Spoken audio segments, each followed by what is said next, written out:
असे आमचे शिवसेनेचे उपनेते सन्माननीय नितीनजी बानगोडे पाटील यांना विनंती करतो की त्यांनी आपण या सभेला संबोधित करावं. महाविकास आघाडीचा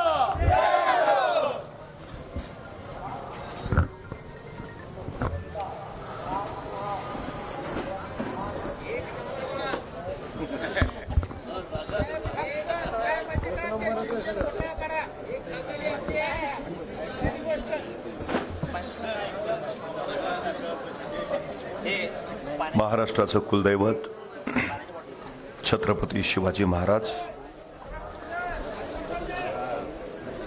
समता समानतेचा संदेश देणारे महात्मा बसवेश्वरजी,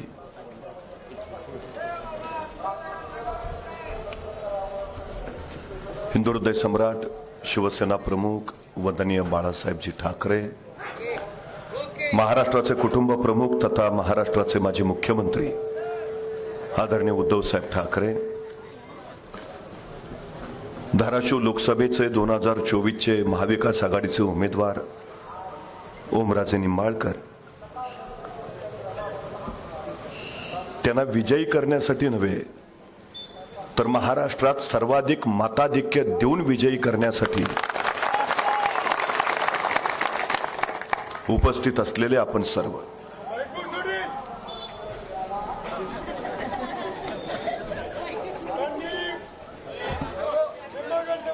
डॉक्टर बाबासाहेब आंबेडकरांनी या देशाला राज्यघटना समर्पित केली.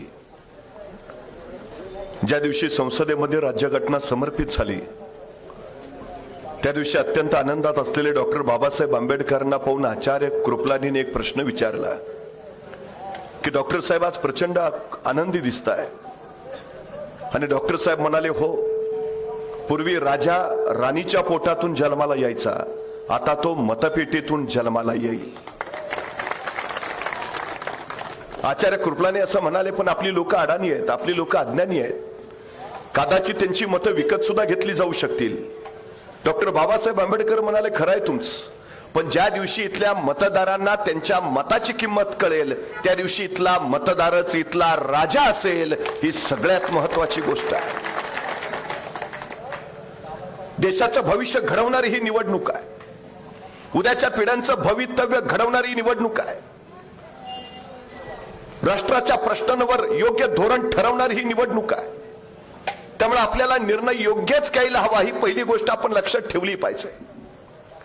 पण दुर्दैवाने गेल्या काही काळामध्ये महाराष्ट्रातल्या राजकारणाच्या पुलाकडून जे पाणी वाहून गेलंय, महाराष्ट्रातल्या सुसंस्कृत राजकारणाच्या ज्या चिंधड्या उडवल्या गेल्या, त्या बघितल्यावर प्रश्न असा पडतो की पूर्वी मतपेट्या पळवल्या जायच्या, नंतर आमदार पळवायला लागले, आता पक्षच पळवून निघाले. सगळ्यात महत्वाची गोष्ट प्रकार काय आहे? शिवसेना फोडली, लोकांना प्रचंड संताप आला. राष्ट्रवादी फोडली, लोक प्रचंड उद्विग्न झाली. आणि त्याच्यानंतर तरुणांनी सोशल मीडियावर एक ट्रेंड चालवला, मतदान कार्ड विकणे आहे. अरे, मतदान कार्ड विकणे आहे असं म्हणण्यापेक्षा या गद्दारी करणाऱ्यांना याच मतदान कार्डाची किंमत दाखवून देऊ असं म्हणणं हे लोकशाही समृद्ध करायचं लक्षण आहे. आम्ही जागृती लोकांची केली पाहिजे. हा सगळा गोंधळ बघून सुशिक्षित माणसं मतदानाला बाहेर पडेनाशी झाली आहेत. सुशिक्षित असणाऱ्या नागपूरमध्ये 55% मतदान झालं परवा, तर आदिवासी भाग असणाऱ्या गडचिरोलीमध्ये मात्र 74% मतदान झालं. म्हणजे त्या लोकांना मतदानाचा अर्थ कळतोय, सुशिक्षित लोक माझं भाग येत नाही. त्याचं कारण काय? लोकशाही समृद्ध करणं ही तुमची माझी सगळ्यांची जबाबदारी आहे. मुठभर लोकांचा सत्ता स्वार्थ हे राज्य व्यवस्थेचं अधिष्ठान कधी असूच शकत नाही. तत्व, न्याय, विश्वास आणि शिव या नैतिक मूल्यांच्या बळावरच राज्य व्यवस्था उभारावी लागते. जर राज्य व्यवस्थेच्या पायाशी नैतिक मूल्य नसतील तर ती राज्य व्यवस्था राहत नाही. तिथं नागरिक तयार होत नाही, तो जंगलचा कायदा होतो आणि तिथं फक्त गुलाम तयार होतात. ही सगळ्यात महत्वाची गोष्ट आहे. सगळ्यात जगातली सगळ्यात मोठी लोकशाही असणाऱ्या देशामध्ये गुलाम तयार व्हायला नकोत आणि ते न होऊ देणं ही सगळ्यात मोठी तुमची माझी जबाबदारी आहे. हे पहिलं लक्षात असू द्या. ही सगळ्यात महत्वाची गरज आहे. आज नेमकं चाललंय काय? कुठला घटक या देशातला समाधानी आहे? कुठला घटक या देशातला सुखी आहे? मला कधी कधी प्रश्न पडतो. भाई उद्धवराव पाटील याच मातीतले. धाराशिव ही त्यांची कर्मभूमी. 1958ला ते मुंबई विधानसभेमध्ये विरोधी पक्षनेते म्हणून काम करत होते आणि त्यावेळी मुख्यमंत्री होते यशवंतरावजी चव्हाण. 1962ला भारत आणि चीनचं युद्ध झालं आणि मुख्यमंत्री यशवंतराव चव्हाण दिल्लीला संरक्षण मंत्री म्हणून गेले. त्यावेळी सगळ्यांना असं वाटत होतं की आता यशवंतरावजी चव्हाण संरक्षण मंत्री म्हणून दिल्लीला गेलेत म्हणजे महाराष्ट्राच्या मुख्यमंत्री पदावर आता वसंतराव नाईक बसतील. पण यशवंतराव चव्हाणांच्या मनात काय वेगळंच होतं. विरोधी पक्षनेते म्हणून काम करणाऱ्या भाई उद्धवराव पाटलांशी त्यांचा उत्तम संबंध आणि संपर्क आला होता आणि यशवंतराव चव्हाणांना असं वाटत होतं की या महाराष्ट्राला विकासाच्या गतीनं जर पुढं कोण नेऊ शकत असेल तर ते भाई उद्धवराव पाटील, त्यांना महाराष्ट्राचं मुख्यमंत्री करायला हवं. आणि यशवंतराव चव्हाणांनी तत्कालीन खासदार रामराव आवरगावकर यांना सांगितलं की आपण भाई उद्धवराव पाटलांची गाठ घ्या. रामराव आवरगावकर त्यांच्याकडे आले आणि ते म्हणाले की यशवंतराव चव्हाणांची इच्छा आहे आपण पक्षांतर करावं, आपण काँग्रेसमध्ये यावं आणि आपण मुख्यमंत्री पद घ्यावं. या महाराष्ट्राचं मुख्यमंत्री पद होण्याची संधी चालून आली होती भाई उद्धवराव पाटलांच्या समोर. यशवंतराव चव्हाणांनी सांगितलं पक्षांतर करा, काँग्रेसमध्ये या आणि महाराष्ट्राचं मुख्यमंत्री पद घ्या. पण या मातीतल्या भाई उद्धवराव पाटलांनी सांगितलं मी डाव्या चळवळीत काम करणारा कार्यकर्ता आहे, शेतकऱ्यांसाठी कष्टकऱ्यांसाठी लढणारा कार्यकर्ता आहे. माझा देह शेवटी लाल झेंड्यातच स्मशानात जाईल, मी कदापि पक्षांतर करणार नाही. मुख्यमंत्री पदाची संधी त्यांनी झिडकारली आणि तत्वाशी प्रामाणिक राहणं पसंत केलं, स्वतःच्याच पक्षात राहणं पसंत केलं. त्यांनी पक्षांतर केलं नाही. या धाराशिवची ती परंपरा. पण दुर्दैवानं 4-2 या मातीतले सुद्धा गद्दार झालेच. पण भाई उद्धवराव पाटलांची निष्ठेची ती परंपरा जर या मातीत कोणी जपली असेल तर ती ओमराजे निंबाळकरांनी जपली, हे आपण लक्षात घेतलं पाहिजे. आज श्री रामभक्त हनुमान जयंती आहे. तुम्हाला माहिती आहे जगभरात प्रभू श्री रामचंद्रांच्या बरोबर फक्त श्री हनुमानाचीच मंदिरं तुम्हाला दिसतील. प्रभू श्रीरामांच्या बरोबर असंख्य लोक होते, त्यांचे बंधू स्वतः लक्ष्मण सोबत होते. पण लक्ष्मणांची मंदिर आहेत का? मंदिर झालं प्रभू श्रीरामचंद्र भक्त हनुमानांचं. का? कारण हनुमानांची रामचंद्रांवर प्रचंड भक्ती होती, त्यांच्या ठाई प्रचंड निष्ठा होती. निष्ठेनंच देवत्व प्राप्त होतं, ही सगळ्यात महत्वाची गोष्ट आहे. अयोध्येला परत आल्यावर राज्याभिषेकाच्या वेळी सगळ्यांना बक्षिसं दिली गेली आणि त्यावेळी सीता मातेनं स्वतःचा एक अनमोल हार हनुमानाला दिला. हनुमानाने तो रत्नहार घेतला खरा, पण एका कोपऱ्यात बसून हनुमान त्या रत्नहारातला एक एक मणी फोडून बघायला लागला. सीता मातेनं काही कळेना, एवढा किमती रत्नहार आहे आणि हा फोडून का पाहतोय? सीता मातेने हनुमानाला विचारलं, हनुमान हे काय करताय? आणि हनुमान म्हणाले, या रत्नहारातल्या मण्यात श्री राम आहेत का मी बघतोय, पण इथं कुठंच मला राम दिसेना. जिथं राम नाही त्याचा मला काही उपयोग नाही. खरं तर ओमराजे निंबाळकरांना सुद्धा अनेक आमिष आली, अनेक गोष्टी द्यायची ऑफर सुद्धा आली असेल, पण या पठ्ठ्यानं एकच सांगितलं, जिथं लोककल्याणाचा राम नाही तिथं मला जायचं नाही. श्री हनुमानाने छाती पडल्यावर जसे प्रभू श्री राम दिसले आमच्या हनुमान भक्त असणाऱ्या ओमराजे नाईक निंबाळकरांच्या हृदयात सुद्धा तशीच तुम्हाला शिवसेना दिसेल. उद्धव बाळासाहेब ठाकरेंची शिवसेना. हे निष्ठा असते, ही निष्ठा असते. 350 वर्षापूर्वी छत्रपती शिवाजी महाराजांनी स्वराज्य उभा केलं. अफजल खान 40,000ची फौज घेऊन महाराष्ट्रावर चालून आला आणि महाराजांच्या सोबत असलेल्या सरदारांना त्यांनी खलिते पाठवले, सोबत येऊन मिळा नाहीतर घरादारावरनं गडवाचा नांगर फिरू. असंख्यानं पत्र गेली. असंच एक पत्र खंडोजी खोपड्यांना गेलं, सोबत या नाहीतर घरादारावरनं गडवाचा नांगर फिरू. आणि खंडोजी खोपडा गद्दार झाला, अफजल खानाला जाऊन मिळाला. असाच एक खलिता कान्होजी जेदे नाईक देशमुखांकडे आला, तो खलिता घेतला, सोबत या नाहीतर वतनावर जहागिरीवर गडवाचा नांगर फिरू. कान्होजी तो खलिता घेऊन महाराजांकडे आले. राजा अफजल खानाचा खलिता आलाय, काय म्हणतो? जी सोबत या म्हणतो, नाहीतर घरादारावरनं गडवाचा नांगर फिरवीन.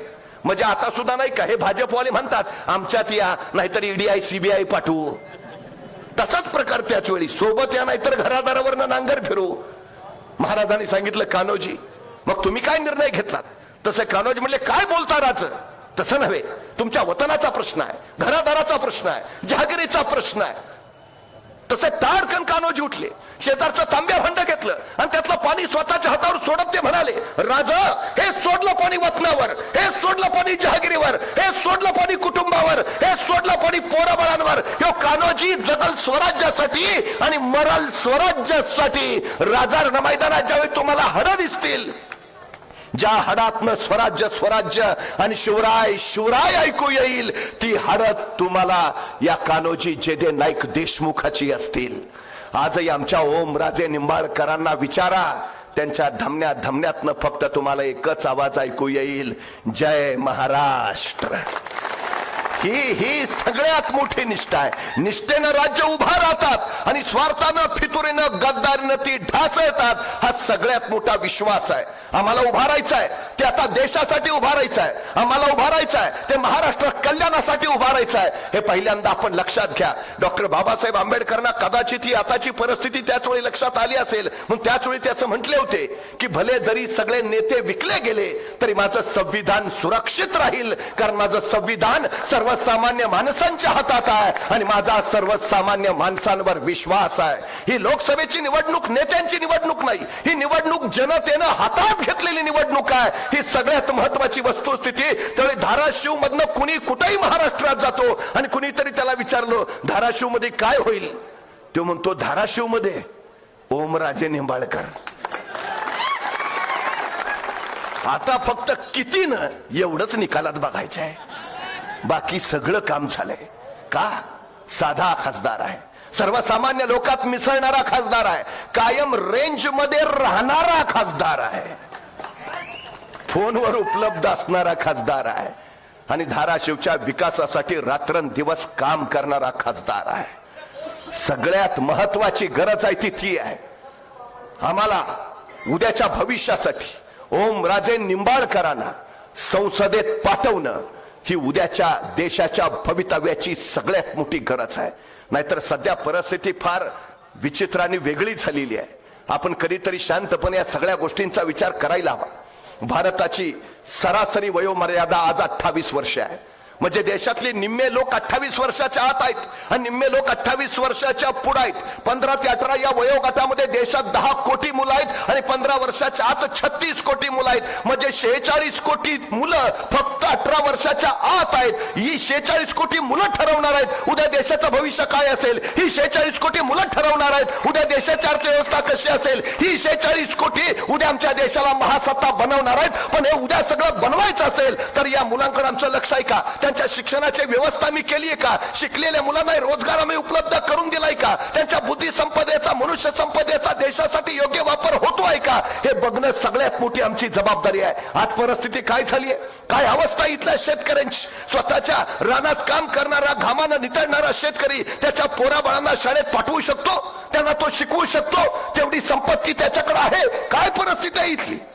कधीतरी आम्ही शांतपणे या सगळ्या गोष्टीचा विचार केला पाहिजे. एका शाळेमध्ये एक सर वह्या तपासत होते पोरांच्या. शुद्ध लेखनाच्या 5 ओळी लिहून आणायला सांगितलेल्या आणि वह्या तपासता तपासता एका पोराच्या जवळ गेले. त्याला सांगितलं वही दाखव. पोरग उभा राहिलं. म्हटलं गुरुजी वही घरी राहिली. गुरुजी म्हणजे हात पुढं कर. सण 2 छड्या पडल्या. त्या वेदनेनं ते पोरग कळवळलं. डोळ्यातनं खळदिशा शिरू सुटला. तसे गुरुजी म्हणाले आता 5च्या ऐवजी उद्या 10 ओळी लिहून आणायच्या. तसं ते पोरग म्हणलं गुरुजी नाही जमणार. गुरुजीने परत हातावर छनखन छड्या मारल्या. त्या पोरग यातनेनं व्याकुळलं. गुरुजी म्हणाले आता उद्या 20 ओळी लिहून आणायच्या. तसं पोरग ठामपणे म्हणालं गुरुजी नाही जमणार. गुरुजींनी त्या पोराच्या पाठीवर छड्या मारायला सुरुवात केली. ते पोरग वेदनेनं यातनेनं कळवळत राहिलं. गुरुजी म्हणाले आता 40 ओळी लिहून आणायच्या. पोरग ठामपणे म्हणालं गुरुजी नाही जमणार. मग मात्र गुरुजीच हतबल झाले. त्यांनी पोरला विचारलं अरे तुझ्या भल्यासाठी सांगतोय, शुद्ध लेखनाच्या ओळी रोज लिहिल्या तर अक्षर सुधारेल, अक्षर सुधारलं तर मार्क चांगले पडतील, चांगले मार्क मिळाले तर पदवी मिळेल, पदवी मिळाली तर नोकरी मिळेल, का नाही आणत? तसा तो युलासा पोरगा म्हणाला गुरुजी तुम्ही रोज मला शुद्ध लेखनाच्या 5 ओळी लिहून आणायला सांगता आणि 2 महिने जाणारी माझी वही 15 दिवसातच संपून जाते. मग मी माझ्या बाबाकडे वहीसाठी पैसे मागतो आणि माझा बाप मला म्हणतो तुझा बाप काय कुबेराची औलाद आहे का तुला आठवड्याला वही आणून द्यायला?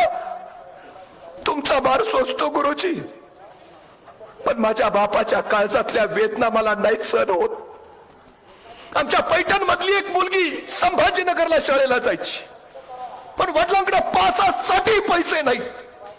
मागावी तर मागावी कसे, वडिलांची परिस्थिती सगळी माहिती आहे. पैठणवरनं रोज छत्रपती संभाजीनगरला जायची, पण वडिलांची अवस्था बघितली आणि शेवटी तिने स्वतःच आत्महत्या करून घेतली. आम्ही आमच्या पोरांना शाळेसाठी 4 पैसे देऊ शकत नाही. काय अवस्था करून ठेवली, कसा देश महासत्ता होईल उद्याचा. आता तर 20 पेक्षा कमी संख्या असणाऱ्या शाळा बंद करायचा घातकी निर्णय या सरकारने घेतला. 62,000 शाळा खाजगी कंपन्यांच्या घशात टाकल्या आणि समूह शाळेच्या माध्यमाने 18,473 शाळा बंदच करायचा निर्णय घेतला. म्हणजे आमची पोरं एक तर शेतकऱ्याला शिकवता येत नाही, जो शिकवायचा प्रयत्न करतोय त्याच्यासाठी आता शाळेची दारच बंद. कशी घडतील पोरं ही आमची. 70% लोक या देशातली शेती करतात. त्या जगाच्या पोशिंद्याची अवस्था नेमकी कशी आहे आज. उद्धवजी ठाकरे मुख्यमंत्री होते, 11,000 रुपये क्विंटल सोयाबीनला भाव होता. हा सोयाबीनचा भाव झालाय 4,500 रुपये. का झाला माहितीये? सोयाबीनचे दर कुणी पाडले माहितीयेत? या केंद्र सरकारने, मोदी सरकारने 1,38,000 कोटीचं खाद्यतेल आयात केलं. 165 लाख टन सबक तेल देशात आलं. आमच्या शेतकऱ्याच्या सोयाबीनची गरजच नाही, म्हणजे सोयाबीन पडून राहिलं. कांदा चांगला झाला, कांद्याला परदेशात दर होता, 40% निर्यात शुल्क लावला. परत कांद्यावर निर्यात बंदीच घातली. परदेशातला दर उतरला, मग निर्यात बंदी उठवली. तुम्हाला माहिती आहे, भारत हा जगभर कांदा निर्यात करणारा सगळ्यात विश्वासार्ह देश होता. पण केंद्र सरकारच्या धोरणामुळे भारतातल्या शेतकऱ्यांचा कांदा परदेशात गेलाच नाही. सबब जगानं पाकिस्तानचा कांदा विकत घेतला. हे केंद्र सरकार कुणाचं भलं बघतंय, भारतातल्या शेतकऱ्यांचं का पाकिस्तानच्या शेतकऱ्यांचं? आमच्या शेतकऱ्याला कांदा परदेशात पाठवून न दिल्यामुळे जगानं पाकिस्तानचा कांदा घेतला, त्यांचं भलं झालं. तुम्हाला माहिती आहे, पूर्वी असं म्हणत होते की 1 क्विंटल कपाशी आणि 1 तोळा सोनं यांचा दर एकच होता. एकच होता दर.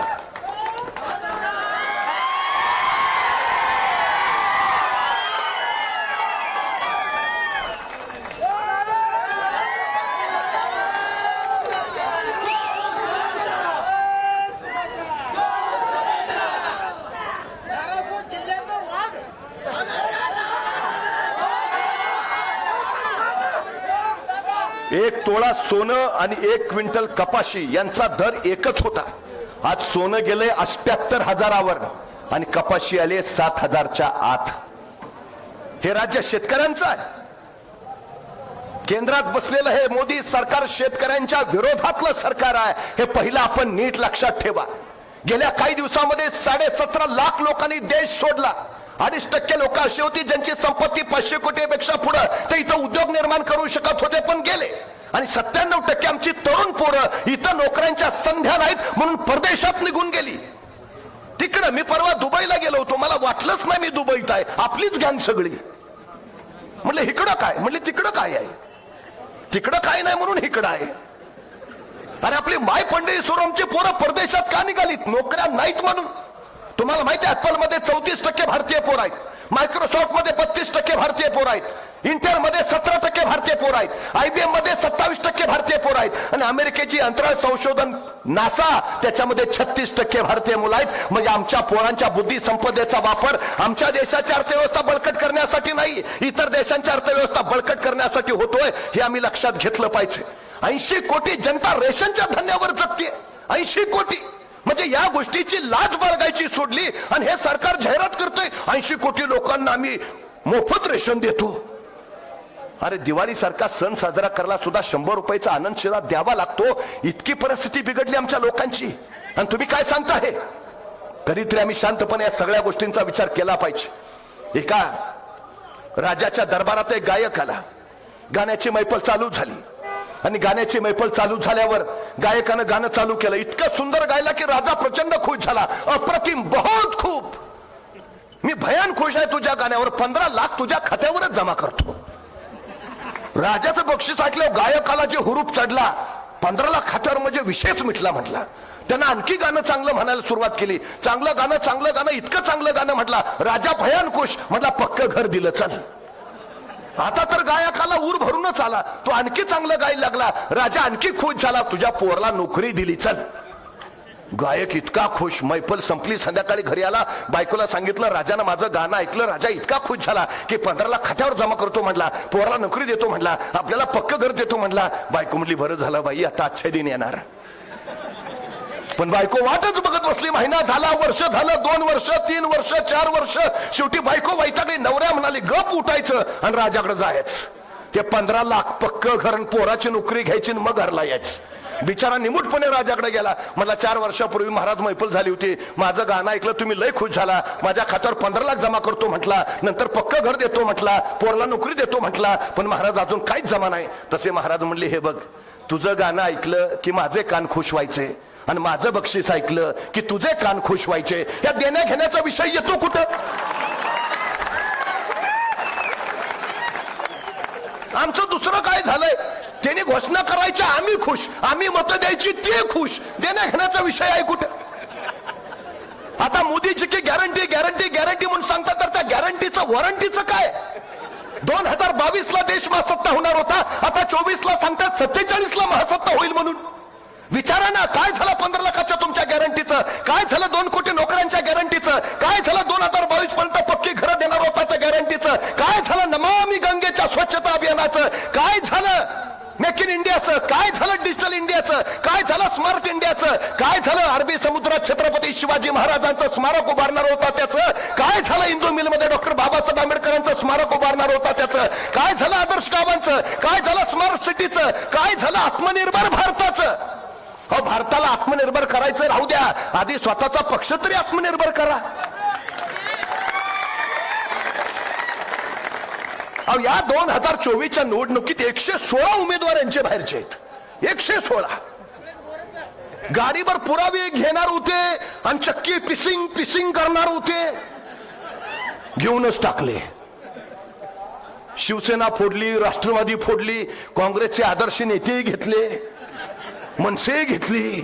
मला वाटलं आता तरी थांबतील, यांनी धाराशिवचे पण 4 गडी वडले.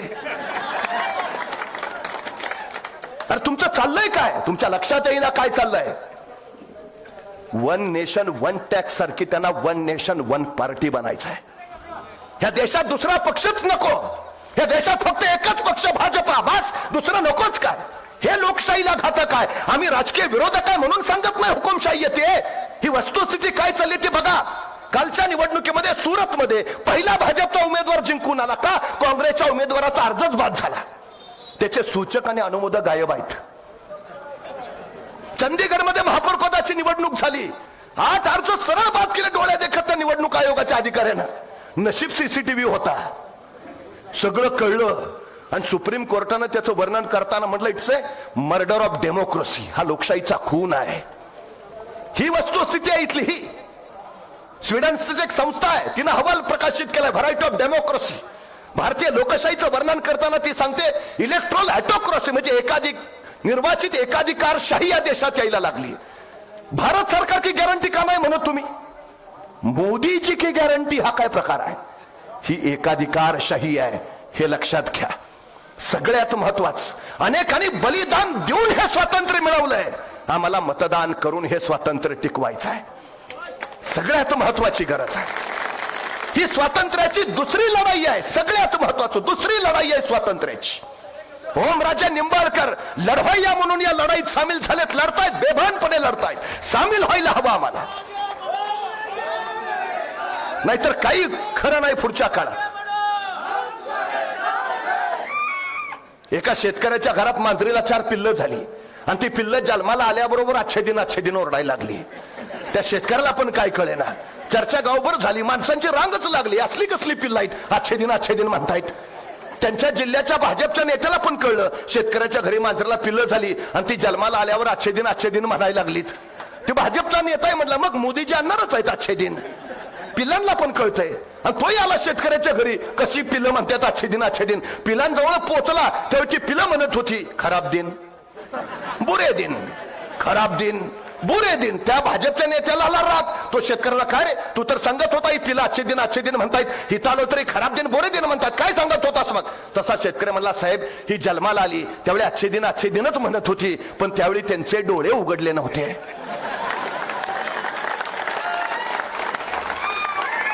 अरे गेल्या 10 वर्षाचा कारभार बघून आमचे डोळे उघडलेत का? उघडायला हवेत तर लोकशाही वाचेल. परवा भाजपचे खासदार म्हणाले, आम्हाला 400 पार का जायचंय? कारण आम्हाला संविधान बदलायचं आहे. संविधान लक्षात घ्या काय चाललंय ते.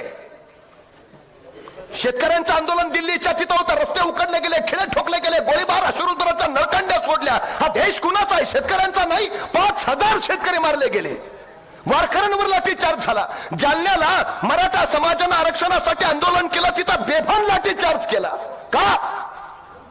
कुणाचं राज्य आहे? नीट आणि आपण शांतपणे या सगळ्या गोष्टींचा विचार केला पाहिजे.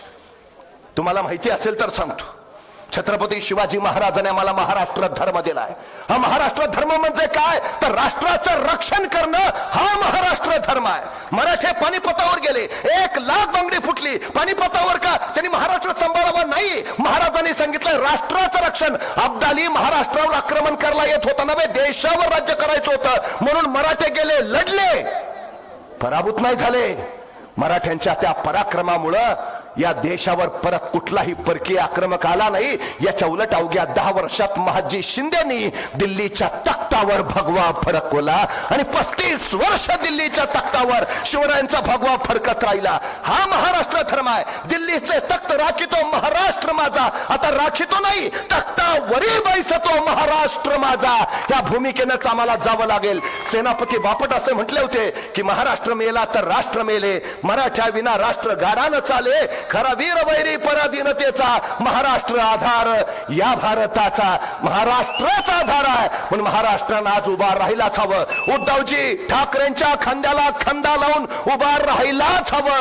ही सगळ्यात आणि सगळ्यात महत्वाची गरज आहे. 150 वर्ष इथं इंग्रजांनी राज्य केलं, त्याच्या आधी मोगलांचं राज्य होतं, पण इंग्रजांनी असं नाही सांगितलं की आम्ही मोगलांकडनं हिंदुस्थान जिंकून घेतला. त्यांनी असं नाही लिहिलं आम्ही गुजरातांकडनं हिंदुस्थान जिंकून घेतला. त्यांनी असं नाही म्हटलं आम्ही तामिळींकडनं हिंदुस्थान जिंकून घेतला. त्यांनी असं लिहिलं आम्ही मराठ्यांकडनं हिंदुस्थान जिंकून घेतला. देशाच्या रक्षणाची जबाबदारी आपल्यावर आहे, महाराष्ट्रावर आहे. त्यामुळे उभा राहावं लागेल, उभा राहावंच लागेल. नाहीतर उद्याची पिढी आपल्याला विचारेल, देश लुटला जात होता त्यावेळी तुम्ही काय करत होता? महाराष्ट्रातले उद्योग गुजरातला पळवले जात होते, आमच्या तरुणांचा रोजगार तिकडे नेला जात होता, तुम्ही काय करत होता? हुकुमशाही आणली जात होती, तुम्ही काय करत होता? संविधान बदललं जात होतं, तुम्ही काय करत होता? शेतकरी आत्महत्या करत होते, तुम्ही काय करत होता? आम्हाला अभिमानानं सांगता आलं पाहिजे, बाळा असं काही होणार नाही, कारण आम्ही ओमराजे निंबाळकरांच्या खांद्याला खांदा लावून लढत होतो आम्ही. हा महाराष्ट्र आहे, आपण महाराष्ट्र म्हणून उभा राहिलं पाहिजे. देशाचं रक्षण करायची, लोकशाहीचं रक्षण करायची, संविधानाचं रक्षण करायची जबाबदारी आमच्यावर आहे.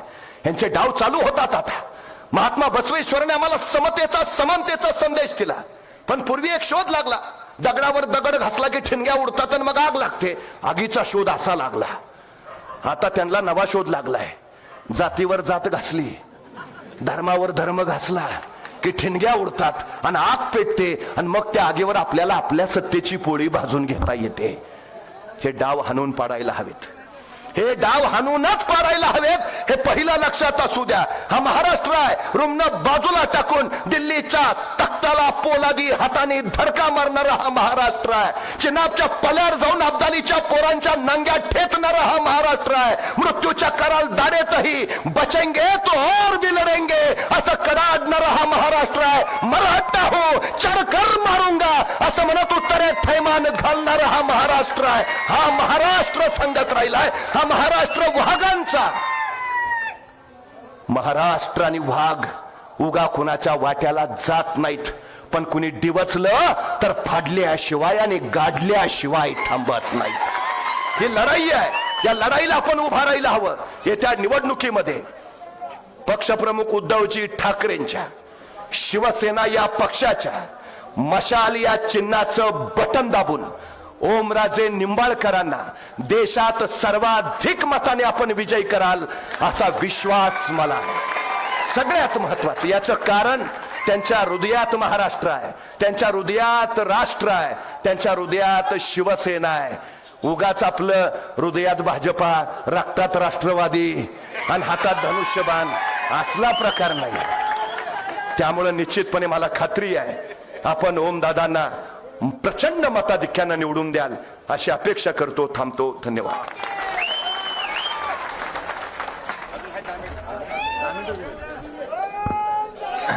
अरे दम काढा आता सगळीजण. नितीनजी बानगुडे पाटील साहेब आपले उपनेते आणि व्यासपीठावरील उपस्थित असलेल्या सगळ्या मान्यवरांची क्षमा मागतो आणि आदरणीय व्यासपीठ असा आपल्या सर्वांचा उल्लेख करतो. आणि समोर उपस्थित असलेले सर्व खुद्दार जनता. पाटील साहेब येताना मी तुमचं भाषण ऐकत होतो आणि भाषण ऐकत असताना तुम्ही एका मुलीची शेतकऱ्याची व्यथा सांगत होता की फीस भरायला पैसे नाही म्हणून आत्महत्या केली, शिकता येत नाही म्हणून. ही जशी घटना आहे तशीच आपल्या या शहरातली, उस्मानाबाद शहरातली, धाराशिव शहरातली एक घटना आहे. एका मराठा समाजाच्या शेतकऱ्यानं दिवसभर डी फार्मसी कॉलेजच्या 3-4 चक्रा मारून स्वतःच्या मुलीला घेऊन जेव्हा असं लक्षात आलं की ह्या लेकीची फीस काय आपण भरू शकत नाही, म्हणून त्या मुलीच्या वडिलांनं रात्री येऊन आत्महत्या केली. मला दुर्दैव या गोष्टीचं वाटतंय की त्याच जिल्ह्यामध्ये, त्या जिल्ह्याचा विकास म्हणून 40 वर्ष मिळवणारे हे पाटील कुटुंब, ह्याच पाटील कुटुंबाच्या आता माझ्या समोर उमेदवार आलेल्या अर्चनाताई पाटील साहेब, आमच्या शेतकऱ्याच्या घरच्याकडं 2 पळ्या सुद्धा नाही तो मंगळसूत्राच्या सोन्याच्या, 2 पळ्या नाहीत. त्या सुद्धा पळ्या पेरणीच्या टायमाला कुठल्या तरी सावकाराकडे गहाण ठेवून ती शेतकरी पेरणीसाठी पैसे आणतंय. आणि ज्याने 40 वर्ष या जिल्ह्याचं नेतृत्व केलं त्यांच्या सुनेकडं, माझ्या विरोधात उभा असलेल्या अर्चनाताईकडं 350 तोळ्यापेक्षा जास्त सोनं आहे. कुणाचा विकास झालाय नेमका? कुणाचा झालाय? तुम्ही ठरवा आता, तुम्ही ठरवा. ओमराजे संपर्कात आहे का सगळ्याच्या?